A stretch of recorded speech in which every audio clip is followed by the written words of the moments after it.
I moved to Atlanta in the 90s. I had no friends and was really anxious to meet some.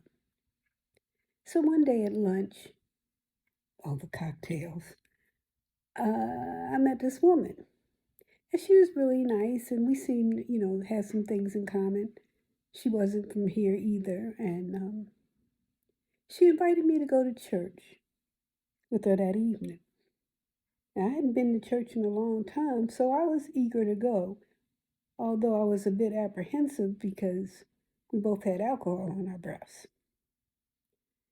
But I agreed to meet her at 5 o'clock when we got off. And we caught a limousine to the church. Long story short, the limousine driver was a friend of hers. It was cheaper than the cab. And she promised me that she would get me home after the service because I still didn't know my way around Atlanta. So we go to the church, and as soon as we get there, everybody is so welcoming.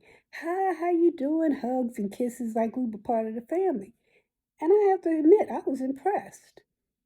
So we go in, and the service starts, and this pastor was on fire. I mean, he was talking about the youth and how he wanted to get them involved and, you know, his big plans for them. And I have to admit, I was sold. I was ready to sign up, the whole 9 yards. So after the ceremony, the services, she takes me back to his office to introduce me to him. Wait a minute, before we even got to his office, he came up to me and her. He said hi to her, and he gave me a big old hug, and he said, "Damn, you got some big titties." Part 2.